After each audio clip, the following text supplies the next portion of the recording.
chosen Lopamudra.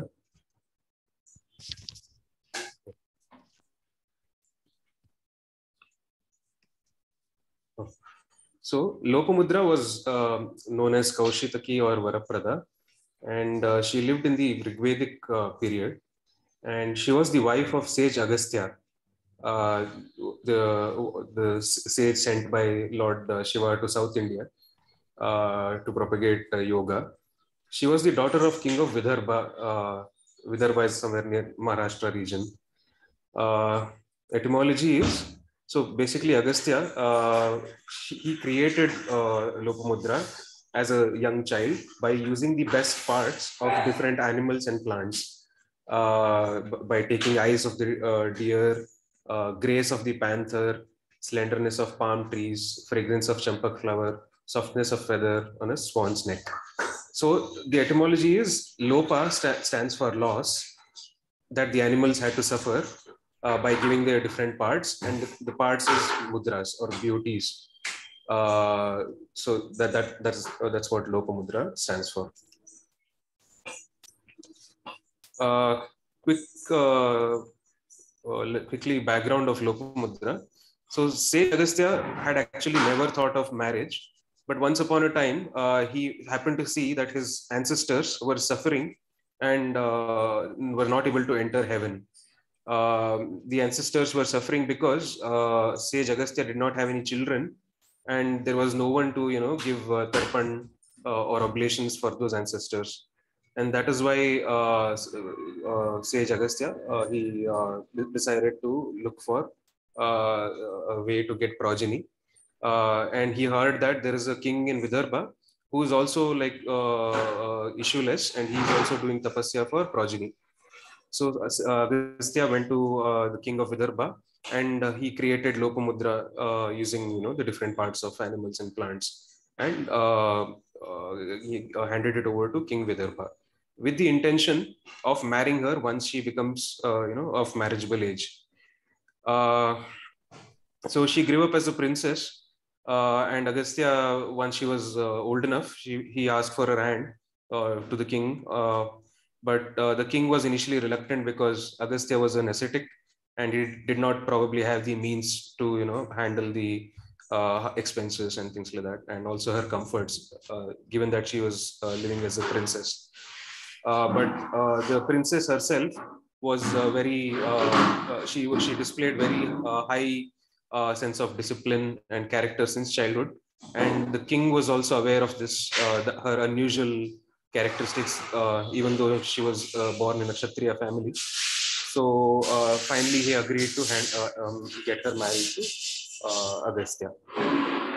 Once married and taken to forest, Agastya asked Lopamudra to discard all her comforts and royal attire and ornaments and live as an ascetic wife. So she obeyed her husband instantly, and gave up all her clothes and ornaments and lived with rags and deer skins and bark. And she was very beautiful and respectful, and very devoted to Agastya, and helped him in his religious practices and penance, including herself. She would also take part in tapas and was as good as Agastya. Her asceticism through tapas matched Agastya's. Apologies for interrupting, Varunji. There is some background noise coming from your side. Are others able to hear clearly?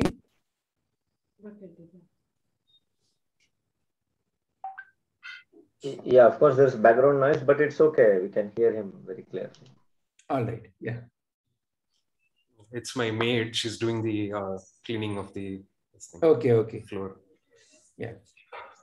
I asked if at all it's possible to close the door or something like that. That's why.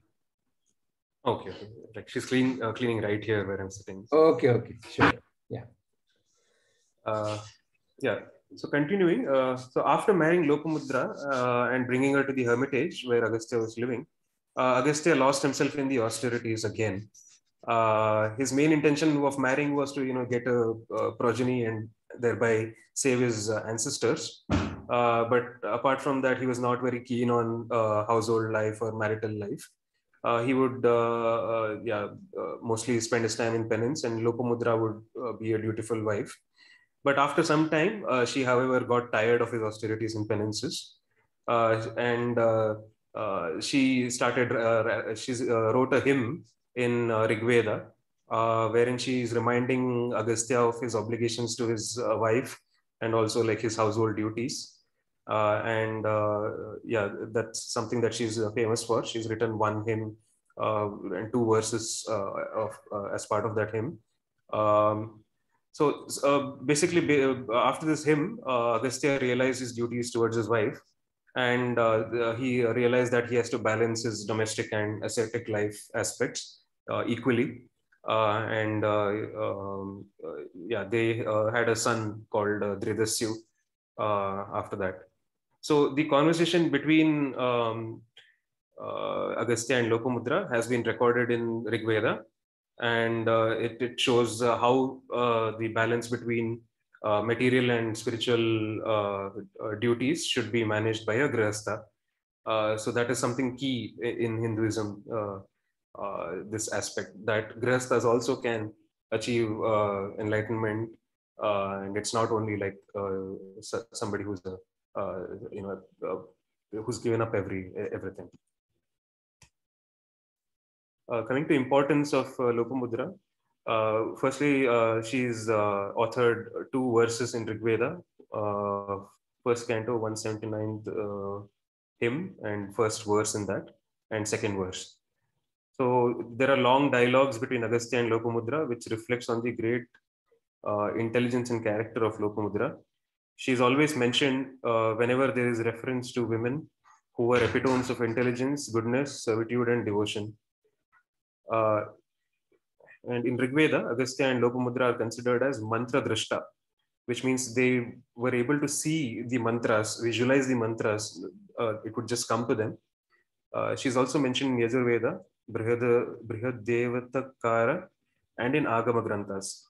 And she's hailed as a mantradrika, which means she's well versed in mantras. She's also believed to have visualized Panchadashi mantra of the Shakta tradition of Hinduism. Together with her husband, she is also credited with the spreading of the fame of Lalita Sahasranama. This I could find, the Lalita Sahasranama reference I could find in almost every material that I got on different websites for Lopamudra. These are the images of Agastya Muni and Lopamudra at different temples. Mostly in South India is where we find Agastya temples. Yeah. And then finally, there's one interesting thing. Lopamudra is supposed to have taken avatar as river Kaveri and is flowing today in current times. So apparently, Agastya used to keep Lopamudra confined in his Kamandalu, and in one of his journeys, he met another woman and fell in love with her and started living with her. So Lopamudra started weeping, and then Lord Ganesha freed her from the pot, and she started flowing out as river Kaveri, which again kind of geographically is matching because Agastya also was in South India and Kaveri is also flowing in South India. Yeah, that's all I could compile yesterday.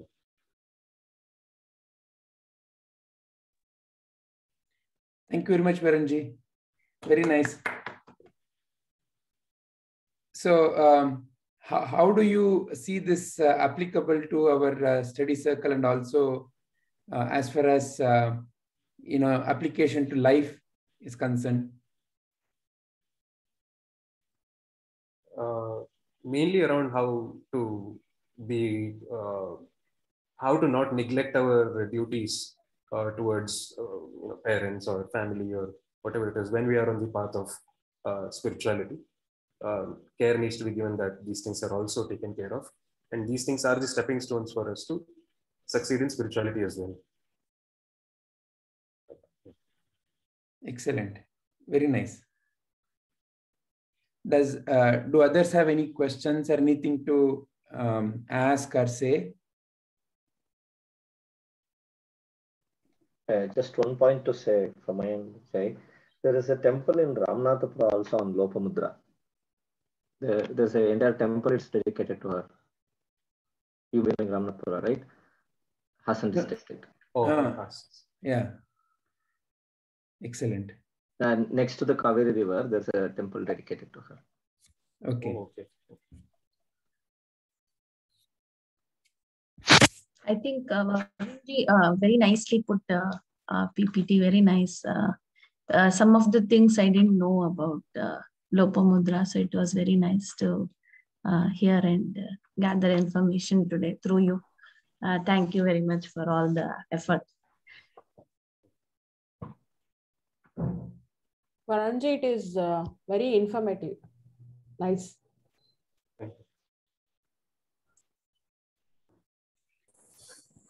Hari Om Vijayji, Hari Om Varun, it's really good. I mean, when we are listening about so many Rishikas, we do understand that, I mean, any role, both the roles which, irrespective of the gender, male or female, they play, giving oneself wholly into that role. That is what I feel is the main, crux behind everyone. Whatever you are doing, giving yourself wholly into it. Today we find that women are multitasking or, all these things, but it was from time immemorial that women or men should be multitasking. It is neither great about them or, ladies or gents. It is like giving yourself into that wholly, whether it is family, devotion or Vedas. That's how I felt. Excellent. See, that's actually one of the statements that always we hear from Prabhuji. So the whole vision is Ghar Ghar Gurukul, which means that we tend to see life as there is material life and this is spiritual life. Say when we're chanting Lalita Sahasranama, or when we are doing puja, or when we are, let's say, in Vedanta study circle, we think, this is all spirituality is. And now we need to get back into our material life. I have to go and work, I have to go and eat, I have to go and sleep. However, all this is happening within the divine consciousness only. So, this is the Navaratri time. All this is nothing but expression of Divine Mother. So there is nothing that is really, in one sense, material, and there is nothing really that is spiritual. It's only for the sake of our labeling. Otherwise, you can say everything is equally divine. Yeah, Vijayji. When we look at normal life differently, and again come to a class or satsanga differently, then again we are imbibing in ourselves the quality of Dvaita. So blending both together is Advaita. Yeah, because there is no other. Everything is divine. So in a way, that's the feeling I got when I was listening to Varunji from the life of Agastya and Lopamudra, that, there is a wholeness. When you said, he was able to realize the wholeness of the life. And I felt that is the wholeness that is being referred to.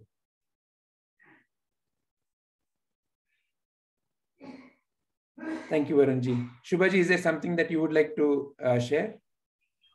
One thing I understood from all these Rishikas is that there was no gender discrimination. So all that which was said about our dharma, about gender discrimination, these things when we read it all says that it never happened, or there was never a gender discrimination. Both were complementing each other, and both were equally educated, and in every art they were in. So that is one thing I feel our kids who will know better about our dharma. True. Over a period of time, it might have got morphed or even got tampered with. But Yes. when we look at the feeling and the original intention of all the sages and the rishis, it is very clear. Yes. So that is what we have to pass it on to our kids too. And in fact, quite coincidentally, tomorrow there is a Gayatri Havan, which Prabhuji is conducting, and that is for all boys and girls. Yes. So usually, because the Gayatri Havan and the Gayatri Mantra Upadesha is usually given traditionally only to boys, but this is for all. But traditionally, in olden days, it was for both, no, sir. That is true. But what I mean by traditionally is, over the last maybe few centuries, the practice has become that, it's only for the boys. Whereas now, you can see that, it's going back to the original intention. Yeah, I remember Prabhuji saying that Yeah. this custom got discontinued after the Mughals came in, because the Mughals didn't see the women as they saw them as a property. So that is when our people started getting the fear, and that is when all these customs of doing Gayatri to the women stopped. Yeah, like that, many things have got tempered because of various kinds of social pressures. Yes. Thank you, sir. Thank you, Shubhaji. See, one evidence for that can be seen that even Yajñopavita is offered for women gods. If you keenly observe while worshipping, there is absolutely no difference between, let's say, you are worshipping a Vishnu or Lakshmi. The mantras are the same, and even the Yajñopavita will be offered to Lakshmi. As it is rightly said, due to some social pressures and some things, it got changed in between, and women started moving away from all Vedic rituals, and they started focusing on more of household things, and that's where all the rituals got restricted to boys. In fact, I think it is the right time to bring it back. Yeah. What I would like to say is knowledge does not have any barrier. There should not be any gender barrier as such. So in many houses, we have seen that girls were not at all given any opportunity to come out and show their excellence or whatever. So we should imbibe that kind of habit, so that we should give a space for all the girls to come out, and wherever they have the excellence, that should be brought out. Whoever it is, whether it is our family members, friends, or in the society, whatever we could do, we should come out and show the things. That is what we should do. Many will be having their talent in any of the fields, and they have more potential than men, I guess. So they work at home, they go outside, and many things they sacrifice for the family, and they take everything as their own. That voluntary character comes, that is inherent, or it is inbuilt. That is what I guess. They take everything in their hand, and decision capacity or whatever it is. So I feel for the family or everything, one or the other family, one lady will be having a great impact on the character in the family. That is what I have observed. Of course, the stories of Rishikas and all, each Rishika's stories is giving a moral and lesson to us, so that we have to be in the spiritual mode as well as in the knowledge oriented, so that we can, as mother is a teacher, and she takes care of the family. So it is good that she is well educated, and she has given an opportunity, so that as she communicates with everyone in the family, in the society and all, she'll be a good guide, guru, and mentor to the family members. Okay. Well said, Priyaji. If you look at our today's Olympic scores now of India, mainly it is the women athletes, who have brought any kind of credit. Correct. Yeah. Yes. So also society is made by people in various professions, and the character is built at home. And mainly it is the mother who contributes to the character building. So when you look at the life of any great masters like Vivekananda or others, they have always said, it is the stories that my mother used to tell of all the great people that inspired me, is what Vivekananda has said. Yes. So the role is very, very crucial in building a wonderful society. Very well put. Thank you, Priyaji. Thanks, Vijay. Because that is what we have observed in childhood. Personally, when I take into this thing, my mother is a government employee. She used to go out. So as soon as I come, so my grandma is the whole and soul for us. She used to take care of us. And she also needed some people to throw out whatever she has studied. She used to read this Mahabharata, Bhagavata and all the time. So she used to make us to sit, tell the stories and all. So as such, we have not personally read any Mahabharata and Ramayana, whatever she taught us, no? That is the thing, that is how we learned it. Very nice. Thanks, Vijay. Paramji, is there anything else you would like to conclude with? No, Vijay, that's about it. All right. Once again, thank you very much for bringing the life of Rishika Lopamudra. Thank you. And one more thing, Vijay, this Agastya temple, Varunji has specified, no? In most of the Tamil Nadu temples, wherever this Kaveri bank is there, no? Most of the temples we can see Agastya and Lopamudra idols as such. It is worshipped on the banks of river Kaveri. And one more thing, I have seen that the South Indian tradition, the medicinal tradition, has a lot of usage of plants and extracts of the plants. Correct. So somehow, when Lopamudra is said to have been made by various kinds of plants and other characters, I felt, it is probably referring to that contribution of Agastya Muni. Probably. All right. So shall we end our contemplation on Rishika Lopamudra? Yes, Vijay. Yeah. Thank you.